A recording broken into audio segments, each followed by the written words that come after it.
गोदी मीडिया का एक और कीर्तिमान के बाद दूसरा कीर्तिमान रच रही है। पहले जिस तरीके से पाकिस्तान और भारत के बीच में जब युद्ध छिड़ा था, तब रातों रात वो कभी कराची कभी इस्लामाबाद पहुंच रही थी। अब बिना चुनाव आयोग के प्रेस कॉन्फ्रेंस और किसी अधिकारी द्वारा बयान दिया भी नहीं गया है और उससे पहले गोदी मीडिया ने खबरें चलानी शुरू कर दी है कि बिहार के अंदर विदेशी मतदाता है। यानी कि कितनी बड़ी बात इस वक्त जो गोदी मीडिया है सिर्फ सूत्र लगा करके बोल रही है कि सूत्रों के हवाले से बड़ी खबर कि बिहार के अंदर विदेशी मतदाता है। अब यहाँ पर तेजस्वी यादव ने भी अपना बयान दिया और जब पत्रकारों ने उनसे पूछा कि यहाँ पर विदेशी वोटर हैं, तो विदेशी वोटर हैं कहाँ से पता लगा, तो उन्होंने कहा कि सोर्सेज ने बताया कि तुम्हारे सोर्सेज को मैं मूत्र के समान समझता हूँ। कहाँ से खबर आई? सोर्सेज बता रहे हैं, सूत्र बताते हैं, हम उस सूत्र को मूत्र समझते हैं। वेस्ट जो होता है ना, यानी कि उन्होंने जवाब इसके ऊपर ये दिया।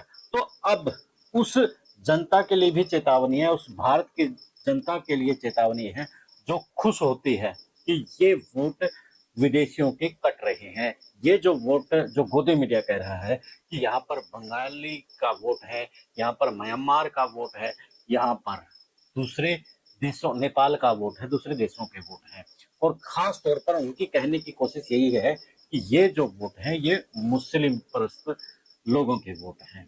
तो यहाँ पर जो कृष्ण कुमार पत्रकार हैं वो लिख रहे हैं कि किसी को ताकत नहीं है कि किसी भारतीय के वो वोट काट दें। हाँ, गृह मंत्रालय तब काट सकता है जब उन्हें इस बात की पुष्टि हो, एनआरसी लागू हो कि ये विदेशी वोट हैं, तब काट सकता है। लेकिन एनआरसी बिहार में लगा ही नहीं है, तो वो कैसे वोट काट सकता है। मैं फिर से उसी चेतावनी शब्द पे आऊंगा। आप चेतावनियों को आप कहीं ना कहीं भूल जाते हैं। जब देश के अंदर, खास तौर पर मैं पहले यूपी की बात कर लेता हूं, जब वहां पर मदरसे तोड़े जा रहे थे, वहां पर मुसलमानों के जो इमारतें थी, घर थे, बिल्डिंग थी, वो तोड़े जा रहे थे, बड़े खुश हो रहे थे कि मुल्ले टाइट किए जा रहे हैं। लेकिन उनके टाइट होने के बाद हिंदुओं के मकान भी तोड़े गए और उनके मदरसे के बाद जो अगला नंबर आया वो सरकारी स्कूलों के आया जहां पर आपके बच्चे पढ़ते हैं। यानी कि अगर आप सिलसिलेवार इसी तरीके से उठाएंगे, पहले एक्सपेरिमेंट होता है और एक्सपेरिमेंट के बाद फिर वो देश की जनता के ऊपर लागू होता है, जिसमें आप और मैं।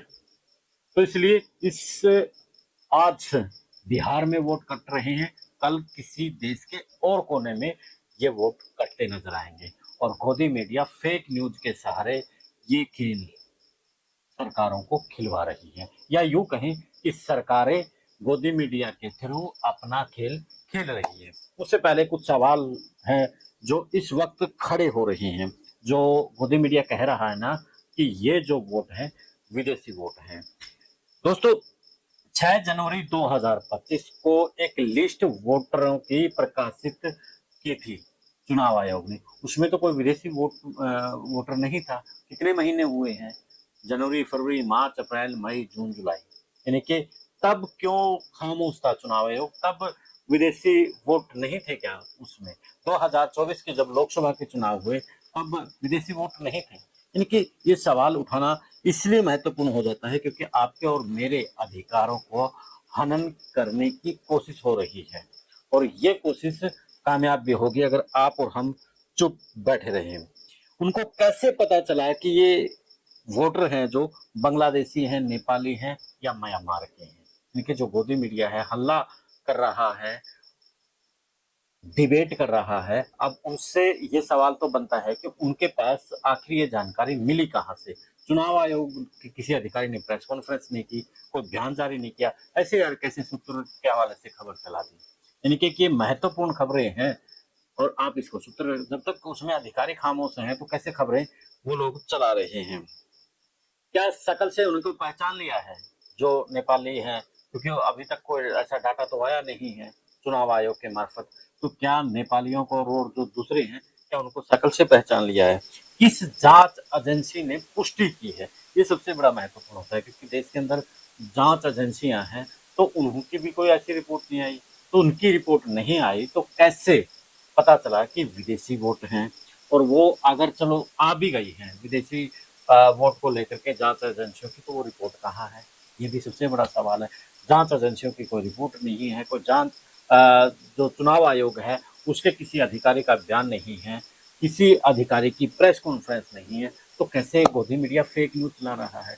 ठीक उसी तरीके से जैसे पाकिस्तान और भारत के युद्ध में जब रात को ड्रोन छोड़े जा रहे थे, तब भारत का मीडिया अफवाहें फैला रहा था, फेक न्यूज फैला रहा था कि भारत ने कराची पर कब्जा कर लिया है, इस्लामाबाद में अपना कब्जा कर लिया है। तो इस तरीके से खबरें वो अब यहाँ पर भी चलाता नजर आ रहा है।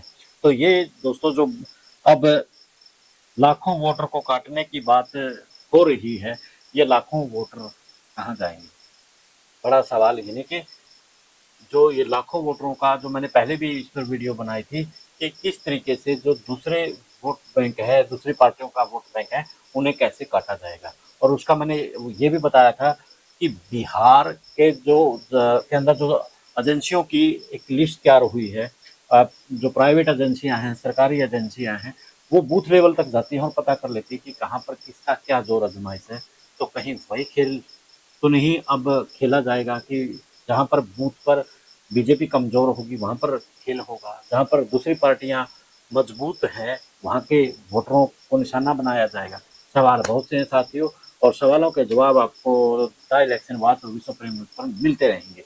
बस आप चैनल को फॉलो शेयर और सब्सक्राइब कर लें। दे इजाजत। कमेंट करना मत भूलिएगा कि जो ये खेल रच रही है बीजेपी, इस पर आप क्या कहेंगे? चैनल को फॉलो शेयर सब्सक्राइब कर लें। दे इजाजत। मिलते हैं एक नए मुद्दे, एक नए विश्लेषण के साथ। जय हिंद, जय भारत।